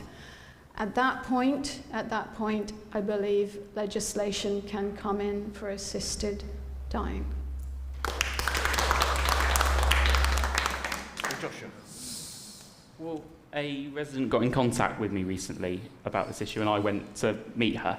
She told me the story about how her husband took his own life when she was out at the shops one day. And even though it was 7 years ago, she recounts the story as if it was yesterday. And she was very firm in her feeling that if he had the option to go when he chose, she could have had an extra 6, 7, 8, 9 months with him. It's a really difficult subject, and I think everybody has their own views and their own really personal stories about whether they are for or against it. There are issues that would need to be addressed. ensuring that people aren't being exploited. It's their own decision to go at the time that they choose.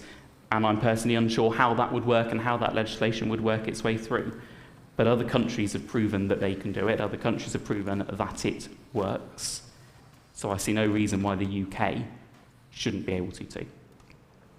Thank you. Joan.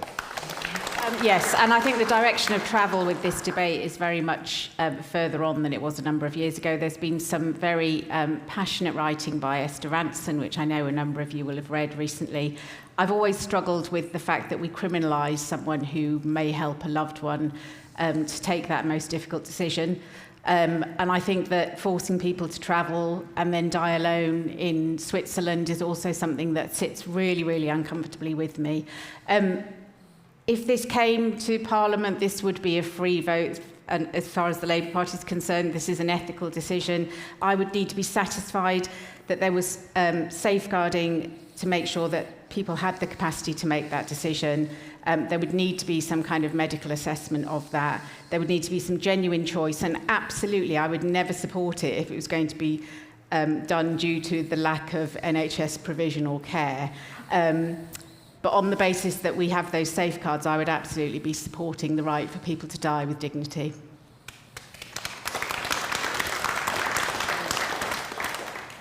George. My position on this is actually against assisted suicide, on the basis that a doctor's job is defined by the Hippocratic Oath, first do no harm. Whether there could be some other arrangement made, I don't know, but certainly I would not want a doctor giving lethal medication to anyone that they would call a patient.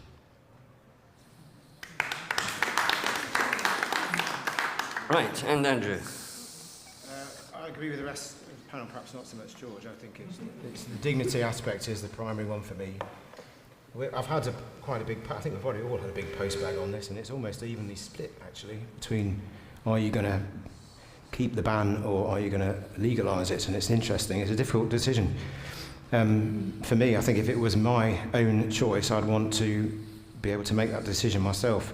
So as the rest of the panel has said, it's obviously got to have some safeguards, and I don't know exactly how that would work, but assuming that could be put in place, then I think it's the right thing to do. Frankly, so yes, I would support the right to die, if you so wish.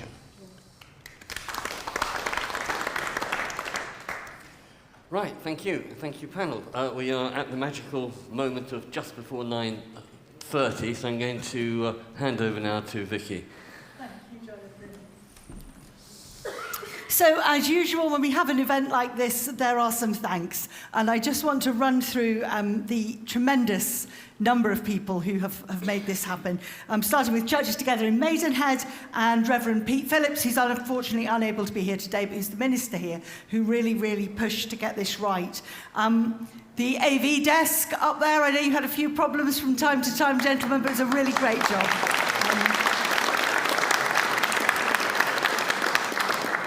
John Statham and the fantastic team of stewards. We've had 25 stewards. I have no idea if nothing has gone wrong because nothing has gone wrong, or nothing's gone wrong because you've kept it out of our awareness, but it has been a really great job, so thank you very, very much.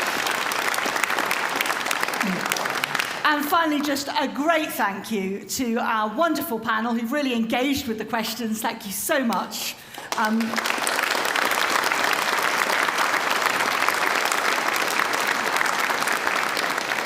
And to our question master extraordinaire, Jonathan Romain. Thank you.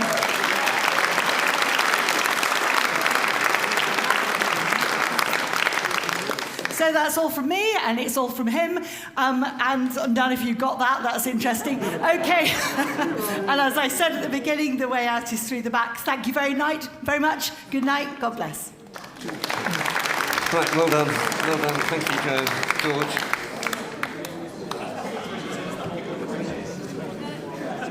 If you want to come to the green room, Martin, do you want to take off the lights now?